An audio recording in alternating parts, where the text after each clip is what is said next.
नांदेड जिल्ह्यामध्ये काल रात्री 3 पासून अतिवृष्टी झालेली आहे.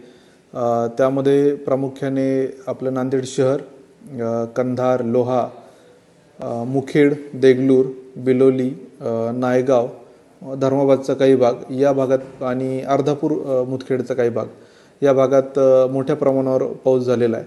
आणि त्याचसोबत निजामाबादकडून येणारा जो डिस्चार्ज आहे आणि आपल्या जिल्ह्यामधले सर्व प्रकल्प, मोठे, मध्यम, छोटे प्रकल्प, छोटे मोठे नदी, ओढे, नाले सर्व ओव्हरफ्लो होत असल्यामुळं नांदेड जिल्ह्यामधल्या अनेक गावांचा संपर्क तुटला होता आणि काही गावांना पुराच्या पाण्याचा वेढाही पडला होता.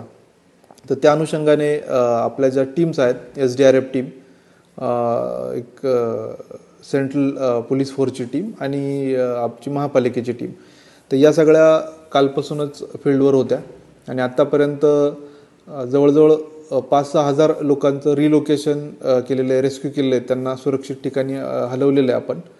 आणि आत्ता पण ज्या ज्या ठिकाणी धोकादायक परिस्थिती आहे अशा ठिकाणी आम्ही टीमचं सगळं नियंत्रण करतो आहे, त्या ठिकाणी पाठवतो आहे.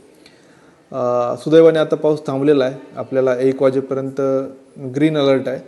आणि त्याचसोबत पोचप्पाड जो डॅम आहे आपल्या तेलंगणातला, आपलं गोदावरीचं आणि मांजरा, मन्याड आणि लेंडी नदीचं सगळं पाणी पोचमपाडमध्ये जाते.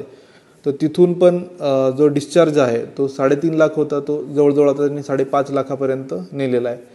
तर त्यामुळेही मोठ्या प्रमाणात तिथून पाणी विसर्ग होतो आहे आणि त्यामुळं आपल्याला रिलीफ थोड्याच वेळात मिळेल असं अपेक्षा आहे. परंतु आता नांदेड शहरामध्ये ज्या घरांमध्ये पाणी घुसलं आहे तर त्याचं रिलोकेशन करण्याचं किंवा तात्पुरतं त्यांचं स्थलांतरण करण्याचं काम महापालिकेच्या टीमकडून चालू आहे.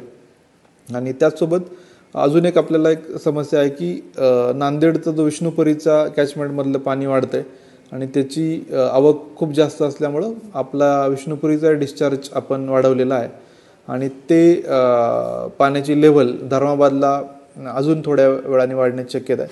त्यामुळे आपण एक 3-4 गावं आहेत तिथं, या मनूर आहे, संगम आहे, तर त्या गावांमध्ये SDM आमचे सध्या हजर आहेत आणि आमची SDRFची टीम पण आम्ही रवाना केली. तर तिथं आम्ही लक्ष ठेवून आहोत. बाकी परिस्थिती नियंत्रणात आहे आणि आपल्या माध्यमातून मी आवाहन करतो की या निमित्ताने जे गर्दी लोक करतात पूर पाण्यासाठी किंवा धोकादायक ठिकाणी जी गर्दी आहे तर ती बिलकुल आपण करू नये. अत्यावश्यक काम असल्याशिवाय आपण घराच्या बाहेर पडू नये आणि कुठल्याही प्रकारच्या अफवा पसरू नयेत. विशेषतः बऱ्याचदा ते व्हिडिओ सर्क्युलेट जे केले जातात ते कधीकधी आपण खात्री करूनच समोर पाठवावेत. कधीकधी ते जुने व्हिडिओ पण असतात पुराचे, त्यामुळं अननेसेसरी पॅनिक तयार होऊ शकतो. तर आपण प्रशासनाची खात्री करून संपर्कात राहूनच या गोष्टी कराव्यात. बाकी अजून आपल्याला ॲडिशनल टीमची गरज लागेल. या अँटिसिपेशनमुळं आम्ही आर्मीची पण टीम बोलवली आहे, ती ऑन द वे आहे आणि संध्याकाळपर्यंत ते पण आपल्या मदतीला येतील. तर सद्यस्थिती अशी परिस्थिती आहे.